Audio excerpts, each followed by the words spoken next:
Break के बाद एक बार फिर आप सभी का बहुत स्वागत है। नमस्कार, मैं सोनाली और आप देख रहे हैं केकेडी न्यूज। जी हाँ, वक्त हो चला है 3 बजे की 3 बड़ी खबरों का। सबसे पहली खबर पर रुख करते हैं। घटनाएं बिन बताए घटित हो जाती हैं, लेकिन अगर सतर्क रहने से इन सब से बचा जा सके तो क्या बुरा है। बता दें कि पिछले साल की घटनाओं को देखते हुए इस बार अगरतला जिला मजिस्ट्रेट ने पहले से ही खास निर्देश दिए हुए हैं। अगरतला जिला मजिस्ट्रेट विशाल कुमार ने बताया है कि पिछले वर्ष कुमार घाट में एक दुर्भाग्यपूर्ण घटना घटित हुई थी, जिसे देखते हुए हमने एसओपी तैयार किया है, जिसका राज्य की सभी एजेंसियों के साथ साथ रथ यात्रा को आयोजित करने वाले सभी संगठनों को पालन करना भी होगा। वहीं उन्होंने कहा कि मुझे उम्मीद है कि इस वर्ष हम बिना किसी दुर्भाग्यपूर्ण घटना के रथ यात्रा आयोजित करने में सक्षम होंगे। वहीं हमने अपने लोगों को सर्वोत्तम सेवाएं देने में सक्षम होंगे। उन्होंने कहा कि हमने अपने क्षेत्र में एम्बुलेंस, फायर ब्रिगेड, पुलिस बल की उपलब्धता सुनिश्चित कराई हुई है और हमने पहले से ही स्वयं सेवकों की संख्या भी बढ़ा दी है। He pointed out the previous year there was a very unfortunate incident that has taken place in Kumarghat. So considering that incident, we have prepared one standard operating procedure that is to be followed by all the agencies of the state as well as all the organization who are performing this Rath Yatra.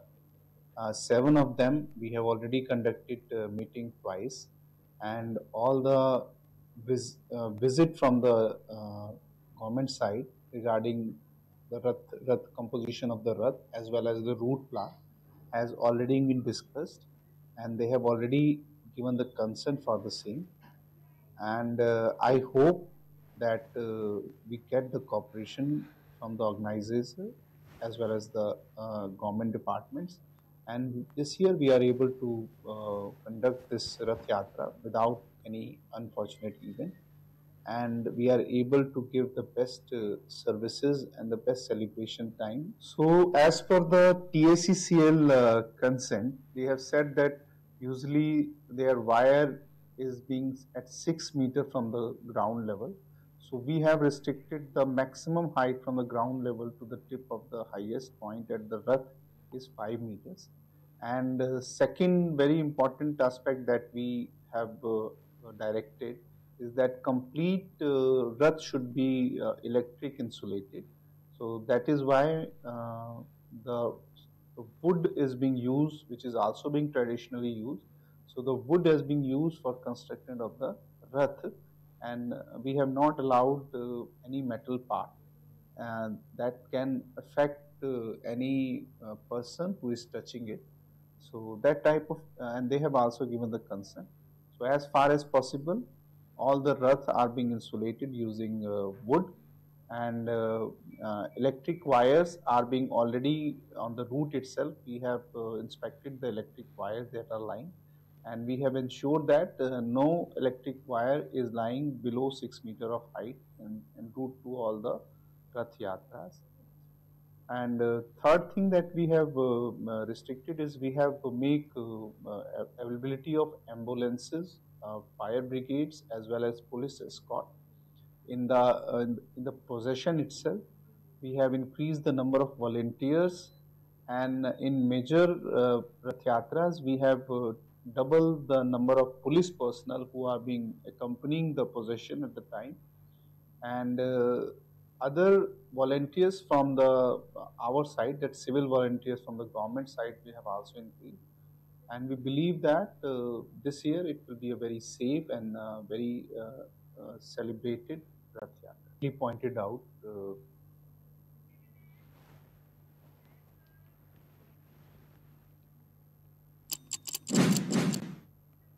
रुक करते हैं दूसरी और इस जरूरी खबर पर।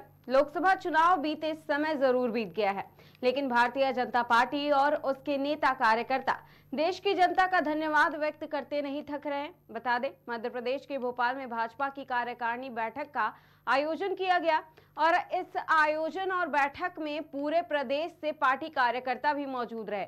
इस दौरान भाजपा कार्यकारिणी की बैठक के बाद केंद्रीय मंत्री ज्योतिरादित्य सिंधिया ने कांग्रेस और उसके मंसूबों पर जमकर निशाना भी साधा है। उन्होंने कहा है कि भाजपा ने इस लोकसभा चुनाव में सभी 29 सीटें जीत करके रिकॉर्ड जीत दर्ज की और एक नया मील का पत्थर स्थापित किया। वहीं एक मिसाल भी कायम किया, जिसके लिए हम प्रदेश की जनता का आभार भी व्यक्त करते हैं। वहीं उन्होंने ये भी कहा कि कांग्रेस ने लोगों के दिलों में अपनी जगह खो दी है, क्योंकि उनका स्ट्राइक रेट मात्र 26% ही रहा है। आगे ज्योतिरादित्य सिंधिया ने क्या कुछ कहा है और कांग्रेस पर किस तरीके से निशाना साधा है, देखिए इस खास रिपोर्ट में। आज भारतीय जनता पार्टी की प्रदेश कार्य समिति की बैठक है। हम सबका सौभाग्य है कि आज इस कार्य समिति में प्रदेश के हर कोने, ग्वालियर, चंबल और टीकमगढ़ और बुंदेलखंड से लेकर निमाड़ तक, मालवा से लेकर विंध्य और रीवांचल और जबलपुर संभाग तक एक एक कार्यकर्ता इस कार्य समिति की बैठक में उपस्थित है। प्रदेश में रिकॉर्ड जीत विधानसभा के बाद और एक नया कीर्तिमान लोकसभा के चुनाव में, इन दोनों कीर्तिमानों के बाद ये कार्य समिति की बैठक आयोजित की जा रही है।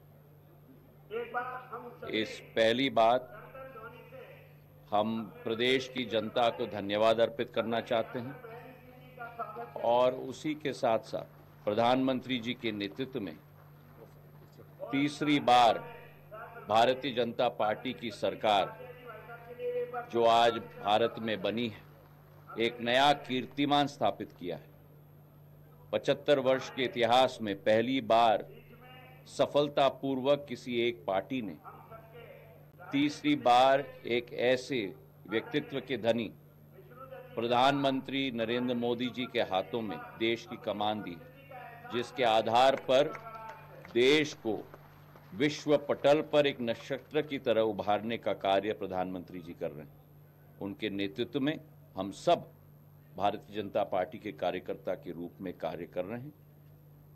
लगन के साथ, तन मन के साथ, शरीर की एक एक पसीने के बूंद के साथ इस भारत माता को 2047 तक विश्व के नेतृत्व करने वाली देश में परिवर्तित करने का प्रधानमंत्री जी के संकल्प को हम साकार करेंगे। जहां तक कांग्रेस की बात है, कांग्रेस अपना अस्तित्व जनता के दिल में खो चुकी है। जो कांग्रेस पार्टी का 13 राज्यों में खाता ही नहीं खुला, जिस कांग्रेस पार्टी जहां जहां भारतीय जनता पार्टी के साथ सीधा सीधा मुकाबला रहा, केवल 26% स्ट्राइक रेट रही। और जिस कांग्रेस पार्टी के तीनों आंकड़ों को देख लो आप, 2014 के चुनाव, 2019 के चुनाव और 2024 के चुनाव, और उन तीनों सीट्स के आंकड़ों को अगर 3 चुनाव मतलब 15 साल के चुनाव के भी आप आंकड़ों को जोड़ लो, आज भी 239 के आंकड़े तक वो कांग्रेस पार्टी नहीं पहुंची। आज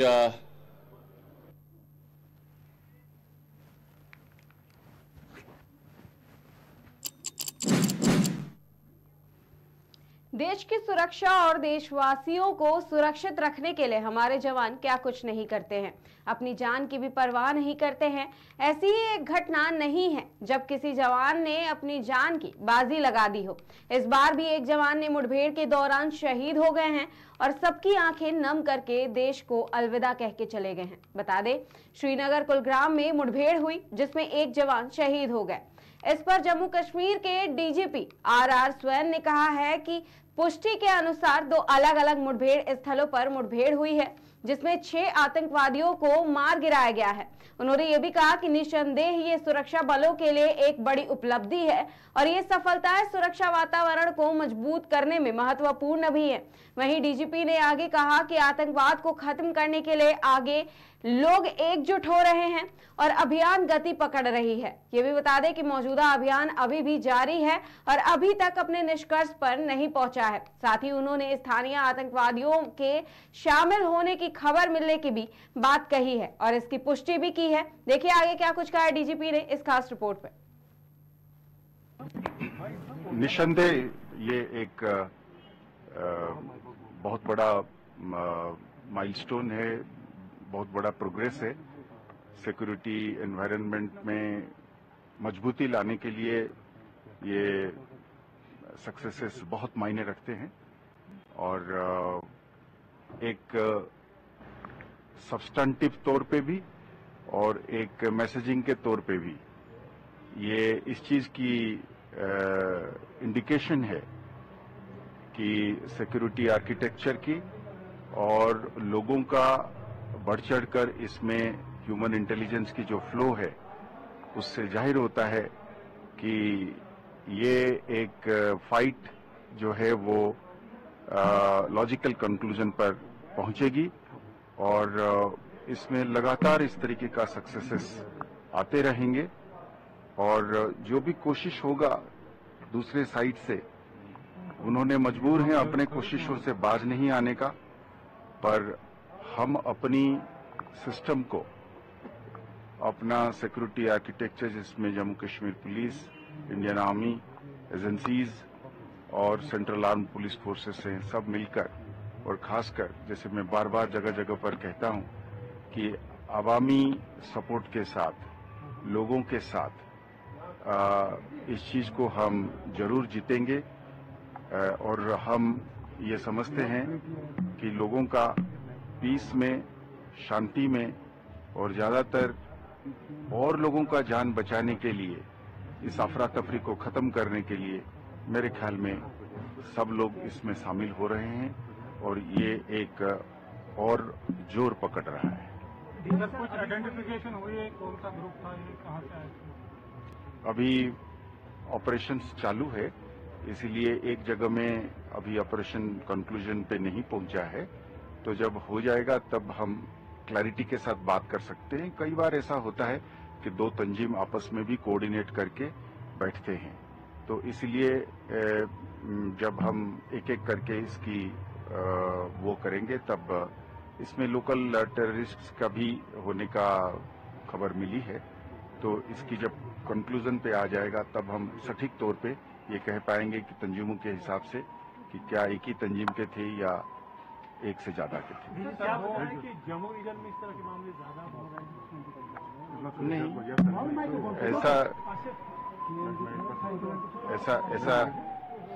ऐसा नहीं है कि ऐसा है कि स्टैटिस्टिक्स एक ऐसी चीज है, नंबर एक ऐसी चीज है जो हमेशा सिक्योरिटी सिचुएशन की पैरामीटर्स को या सिक्योरिटी सिचुएशन को बयान नहीं करती है और पर हम हर इंसिडेंट को, हर एक्ट को बड़ा ग्रेविटी के साथ और बड़ा सीरियसनेस के साथ लेते हैं।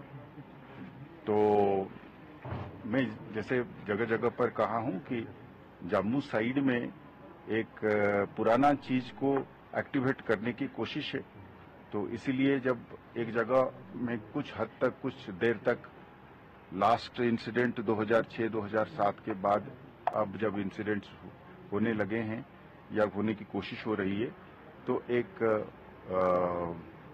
कंसर्न पैदा होती है, पर उस कंसर्न का मतलब नहीं है कि दुश्मन ने कोई भारी कामयाब हासिल करी है। देखिए, सबसे बड़ी कामयाबी है आतंक का एक इंसिडेंट करना, पर आतंक के पीछे एक सपोर्ट बेस को खड़ा करना, ये दोनों अलग अलग चीज है। आज अब अगर जम्मू की बात करते हैं तो उसी जम्मू के जिले में आप जाइए, गंदों में आप जाइए, डोडा में आप जाइए, उधमपुर में आप जाइए, डुड्डू बसंतगढ़ में, बनी मछेड़ी में, आप पाएंगे, अगर आप मेरे मीडिया मित्र जब जाएंगे वहां पे लोगों से बात करेंगे तो आपको ये पक्का पता चलेगा कि वो माहौल नहीं रहा है। तो कोई आतंक को फैलाने के लिए जो इकोसिस्टम है वो नहीं है, वो हमारा सबसे बड़ी कामयाबी है। तो हम उस कामयाबी को बुनियाद बनाते हुए हम उम्मीद करेंगे कि हम अमन को और शांति को कायम रखें। निसंदेह